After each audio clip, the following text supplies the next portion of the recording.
بسم اللہ الرحمن الرحیم۔ افغان مسئلے کا حل کیا ہے؟ طالبان رجیم کی پاکستان دشمنی کی اصل وجہ کیا ہے؟ پاکستان حملہ کرنے پہ مجبور کیوں ہوا ہے؟ کیا ایک اور امریکن جنگ اب ہوگی؟ اب کیا ہوگا؟ آپ دیکھ رہے ہیں مبشر لقمان چینل، میرا نام مبشر لقمان ہے۔ 2021 میں جب طالبان نے کابل پہ قبضہ کیا تو پوری دنیا نے اپنے سفارت خانے خالی کر دیے تھے، لیکن ایک واحد پاکستان تھے جس نے کابل میں اپنے مشن کو کھلا رکھا۔ امریکہ نے کابل سے نکلتی ہی افغانستان کے $9 بلین کے اثاثے منجمد کر دیے۔ پاکستان نے اس امریکن اقدام کے خلاف ہر فورم پہ آواز اٹھائی، اقوام متحدہ میں قراردادیں پیش کی، حتیٰ کہ افغانستان کے حق میں لابنگ کے لیے ECO جیسے علاقائی فورمز کو بھی استعمال کیا۔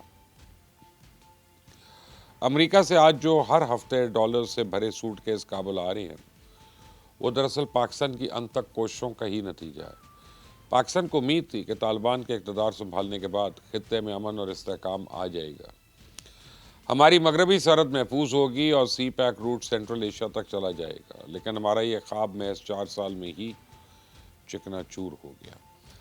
پاکستان اور افغانستان کے درمیان جاری اس جنگ کے حوالے سے چند بڑے اہم سوالات ہیں جن کا جواب جاننا ہمارے لیے بڑا ضروری ہے۔ پہلا سوال تو یہ ہے کہ پاکستان افغانستان پہ حملہ کرنے پہ مجبور کیوں ہوا؟ دوسری اہم بات یہ ہے کہ طالبان تو دوست ہے، تو پھر آخر ایسا کیا ہوا کہ آج طالبان ہمارے دشمن بن گئے؟ تیسرا سوال یہ ہے کہ افغان طالبان اور بھارت کی دوستی کی وجہ کیا ہے؟ چوتھا سوال یہ ہے کہ کیا یہ بھی ایک امریکن جنگ ہے؟ پانچواں اور آخری سوال یہ ہے کہ اب آگے کیا ہوگا؟ تو سب سے پہلے تو اس سوال کا جواب دینے کی کوشش کرتے ہیں کہ پاکستان افغانستان پہ حملہ کیوں کر رہا ہے۔ میں آپ کو بتاؤں کہ افغان طالبان نے جس روز کابل میں اقتدار سنبھالا، پاکستان نے ان کے سامنے صرف ایک مطالبہ رکھا تھا کہ آپ اپنی سرزمین پہ موجود دہشت گردی کے اڈوں کو خاتمہ کر دیں اور TTP کی سرحد پار در اندازی کو روکیں۔ TTP کے یہ دہشت گرد آئے روز ہمارے معصوم شہریوں کو نشانہ بنا رہے ہیں، ہماری فورسز پہ حملہ کر رہے ہیں، لیکن اس کے باوجود پچھلے 4 سال سے پاکستان نے ہمیشہ صبر کا مظاہرہ کیا، ہر مرتبہ سفارتی چینلز کے ذریعے اپنا موقف بیان کیا، بار بار علماء کرام اور قبائلی جو مشیران تھے ان کے وفود کابل بھجوائے۔ جولائی 2022 میں مفتی تقی عثمانی کی قیادت میں 8 رکنی علماء کا ایک وفد TTP اور TTA سے بات چیت کے لیے کابل گیا۔ تو مفتی تقی عثمانی جو ہیں انہوں نے وہاں نور ولی محسود کے گروہ سے بات کی اور فتویٰ دیا کہ پاکستان ایک اسلامی ملک اور اس پہ حملہ ناجائز ہے اور حرام ہے۔ مفتی تقی عثمانی کے دورے کے بعد ایک 17 رکنی قبائلی جرگہ بھی امن کا پیغام لے کے کابل گیا اور 22 فروری 2023 کو وزیر دفاع خواجہ آصف اور اس وقت کے DG ISI lieutenant general Nadeem Anjum نے امن کی تجاویز لے کے کابل گئے۔ جولائی 2024 میں وزیر داخلہ محسن نقوی نے سیکورٹی تعاون کے لیے کابل جانے والے ایک وفد کی قیادت کی۔ پاکستان نے افغانستان میں TTP کی موجودگی کے شواہد اقوام متحدہ میں پیش کیے۔ افغان طالبان کو ان خارجیوں کے بارے میں انٹیلیجنس معلومات فراہم کی، لیکن افغان طالبان نے کبھی TTP کے خلاف کوئی قدم نہیں اٹھایا۔ تھک ہار کر جب ہم نے یہ تجویز دی کہ اگر آپ TTP کو اپنی سرزمین سے نہیں نکالنا چاہتے تو نہ صحیح، اتنی مہربانی کریں کہ آپ ہماری سرحد سے دور کسی اور علاقے میں منتقل کر دیں۔ آپ یہ سن کر حیران ہو جائیں گے، کابل انتظامیہ نے اس کام کے لیے بھی پاکستان سے 10 ارب روپے مانگ لیے۔ پاکستان یہ رقم بھی ادا کر دیتا، لیکن افغان طالبان اس بات کی ضمانت دینے کو تیار نہیں تھے کہ TTP دوبارہ ہماری سرحدی علاقوں کا رخ نہیں کرے گی۔ تو اگر آپ سرکاری اور غیر سرکاری اعداد و شمار پہ نظر ڈالیں تو صاف پتہ چلتا ہے کہ جب سے طالبان اقتدار میں آئے ہیں تب سے پاکستان میں دہشت گردی کے حملوں میں مسلسل اضافہ ہو رہا ہے۔ 2021 میں پاکستان میں دہشت گردی کے 99 واقعات پیش آئے، 2022 میں یہ تعداد بڑھ کے 262 ہو گئی اور 2023 میں 366 حملے ریکارڈ ہوئے، جبکہ 2024 میں یہ تعداد 521 تک جا پہنچی۔ رواں سال آج کے دن تک افغانستان سے آنے والے دہشت گرد 585 حملے کر چکے ہیں۔ آپ ان اعداد و شمار کو چھوڑ دیں، اگر آپ غداری کو بھی بھول جائیں کہ مئی میں جب بھارت مشرقی سرحد پہ حملے کر رہا تھا تب TTP اور TTA کے دہشت گرد مل کر مغربی سرحد پہ حملہ کر رہے تھے۔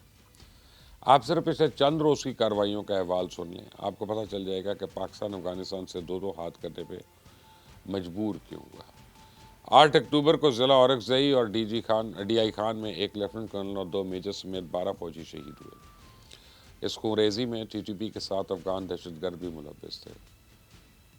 اس خونی حملے کے بعد پاکستان کے صبر کا پیمانہ لبریز ہو گیا۔ جس رات کابل میں امپیریل ہوٹل کے باہر دھماکوں کی آوازیں سنائی دے رہی، اس سے اگلے روز افغانستان سے آنے والے دہشت گردوں نے ڈی آئی خان میں پولیس ٹریننگ سکول پر حملہ کیا۔ ان حملہ آوروں کا تعلق تحفظ امارات اسلامی فورس سے تھا، اور یہ حملہ آور افغانستان میں اپنے سرپرستوں کے ساتھ باڈی کیم کے ذریعے رابطے میں تھے اور حملے کے دوران اندر کی صورتحال لائیو نشر کرتے رہے۔ اس حملے میں شامل ایک خودکش بمبار کا تعلق افغانستان سے ثابت بھی ہو چکا ہے، اور اب آپ ہی مجھے بتائیں کہ پاکستان آخر کب تک ہاتھ پر ہاتھ دھرے بیٹھا رہے اور اپنے بچوں کے جنازے اٹھاتا رہے؟ کیوں نہ آگے بڑھے اور دشمن کی کمین گاؤں کو نیست و نابود کر دے؟ تو یہ تو تھی پاکستان کی افغانستان پہ حملے کی وجوہات۔ اب میں آپ کو بتاتا ہوں کہ طالبان ہمارے دوست تھے، دشمن کیوں بن گئے۔ کسی بھی حکمران کا یہ فرض ہوتا ہے کہ وہ رعایا کو تقسیم کرنے کی بجائے ان کو آپس میں جوڑے، ملک میں انصاف کو یقینی بنائے، شہری آزادی اور انسانی حقوق کا احترام کرے اور ملک میں معاشی سرگرمیوں کو فروغ دے اور لوگوں کے روزگار کا بندوبست کرے۔ تو بدقسمتی سے افغانستان میں طالبان کی موجودہ حکومت میں فرائض کو سر انجام دینے میں مکمل ناکام رہی ہے، اور ملک میں سوشیو اکنامک ریفارمز تو بڑی دور کی بات ہے، یہ لوگ اپنی عوام کے لیے 2 وقت کی روٹی روزی کا بندوبست بھی نہیں کر سکے۔ غربت اور بے روزگاری آج بھی وہاں سب سے بڑا مسئلہ ہے۔ ان حالات کی وجہ سے افغانستان میں اس وقت شدید سیاسی بے چینی پھیل رہی ہے اور طالبان رجیم تیزی کے ساتھ اپنی مقبولیت کھو رہی ہے۔ اب چونکہ طالبان کے پاس کوئی قابل عمل معاشی منصوبہ نہیں ہے، چونکہ ان کے پاس کوئی قابل قبول سیاسی ویژن بھی نہیں ہے، چونکہ یہ لوگ صرف لڑنا جانتے ہیں، اس لیے ان لوگوں نے دہشت گردی کو روزگار بنا لیا۔ ٹی ٹی پی ان کے لیے سونے کی چڑیا ہے، جس کے ذریعے یہ لوگ پاکستان میں دہشت گردی ایکسپورٹ کرتے ہیں اور ہمارے دشمن سے ڈالرز وصول کرتے ہیں۔ چونکہ پاکستان اس سونے کی چڑیا کے خاتمے کا مطالبہ کرتا ہے، اس لیے پاکستان کے ساتھ دشمنی پر اتر آئے۔ تو افغانستان میں پچھلے کچھ عرصے سے طالبان دھڑے جو ہیں تیزی کے ساتھ متحد ہو رہے ہیں، اور افغان طالبان کو ایک خدشہ بھی ستا رہا ہے کہ اگر اندرونی بغاوت نے سر اٹھا لیا تو کہیں پاکستان بھی ان کے ساتھ نہ مل جائے اور انہیں اقتدار سے ہاتھ نہ دھونا پڑ جائے۔ تو کابل انتظامیہ پاکستان کو ایک خطرے کے روپ میں دیکھ رہی ہے، اور اس خطرے سے نمٹنے کے لیے اب وہ اپنا مذہبی تشخص قربان کرنے پہ بھی آمادہ ہیں۔ طالبان نے مذہب کے نام پہ افغانستان میں تحریک برپا کی تھی، لیکن اب پاکستان دشمنی میں خود کو قوم پرست ثابت کرنے کی کوشش کر رہے ہیں۔ تو ان لوگوں نے افغانستان میں اپنی گرتی ہوئی مقبولیت کو سہارا دینے کے لیے لویا افغانستان یعنی گریٹر افغانستان کا نعرہ بلند کیا، اور اس کا مطلب یہ ہے کہ ماضی کی افغان حکومتوں کی طرح موجودہ طالبان رجیم بھی ڈیورنڈ لائن کو تسلیم کرنے سے انکار کر رہی ہے۔ تو طالبان بھی اب اس نظریے کے حامی ہیں کہ گریٹر افغانستان کی سرحدیں اٹک یعنی دریائے سندھ تک پھیلی ہوئی ہیں، اسی وہ ٹی ٹی پی کی سرپرستی کر رہے ہیں، کیونکہ ان کی نظر میں T T P greater Afghanistan کی جنگ لڑ رہی ہے۔ اس لیے کابل انتظامیہ ٹی ٹی پی کو دہشت گرد تسلیم ہی نہیں کرتی، بلکہ ان دہشت گردوں کو مہاجر قرار دیتی ہے۔ تو میں آپ کو افغان وزیر خارجہ ملا متقی کی ٹی ٹی پی کے بارے میں وہ گفتگو سنواتا ہوں جو اس نے دلی میں بیٹھ کے انٹرنیشنل میڈیا کے سامنے کی۔ آپ کو افغانی طالبان کی پاکستان سے دشمنی کی وجہ سمجھ آ جائے گی۔ تو ایک مملکت کے حریم پر حریم کو نقص کرنا یہ تو چھوٹا بات نہیں ہے۔ اگر ہمارے طرف مشکل ہے تو ایک پاکستان تو ہمارے پڑوسی نہیں ہے، ایران ہے، چین ہے، تاجکستان ہے، ازبکستان ہے، ترکمنستان ہے، وہ ممالک کا کیوں شکایت نہیں ہے؟ ہمارے خطے کے ممالک کا کیوں شکایت نہیں ہے؟ یہ سب کے سب کیوں خوشحال ہے؟ معلوم ہوا کہ اس کے اندر باتیں ٹک کرنا چاہیے۔ افغانستان میں ٹی ٹی پی کا مراکز نہیں ہے۔ ہمارے کامیابی سے پہلا جب پاکستانی حکومت قبائلی علاقوں میں آپریشن کیا تو کچھ قبائل اس وقت اپنے علاقوں سے افغانستان گیا تھا۔ سیاست کا ایک اصول ہے کہ دشمن دوست ہوتا ہے، اور افغان طالبان نے اسی اصول کے تحت پاکستان کے خلاف ٹی ٹی پی کے ساتھ ہاتھ ملائے، اور اب اسی اصول کے تحت افغانستان اور بھارت تیزی کے ساتھ ایک دوسرے کے قریب ہو رہے ہیں۔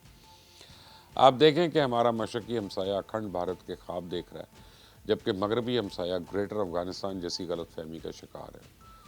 تو میرے منہ میں خاک، خدا نخواستہ ہمارے یہ دونوں ہمسائے اپنی انہی مذموم عزائم کی تکمیل کے لیے ایک دوسرے کے قریب آ رہے ہیں اور دوستی کا بھرم بھر رہے ہیں۔ تو انڈیا اور افغانستان کے درمیان اسٹریٹجک تعاون کا بھارت کا قومی سلامتی کا مشیر جو ہے وہ اجیت دیول ہے۔ اس شخص نے آج سے 10-12 سال پہلے افغانستان میں قدم جمانے کے لیے مودی سرکار کے سامنے ایک منصوبہ پیش کیا تھا۔ اجیت دیول کا کہنا تھا کہ افغان طالبان کرائے کے سپاہی ہیں، اگر وہ $10 کے لیے امریکہ اور نیٹو کے خلاف لڑ سکتے ہیں تو آپ انہیں $20 دیں اور پاکستان کے خلاف لڑنے پہ آمادہ کریں، ان کا دل جیتنے کے لیے ان کی ہر ممکن مدد کریں۔ رہی بات مذہبی اور ثقافتی رشتوں کی، تو انڈیا اگر دارالعلوم دیوبند پر تھوڑا سا ورک کرے تو افغان طالبان اور پاکستان کے درمیان اس مقدس رشتے کو بھی ختم کیا جا سکتا ہے۔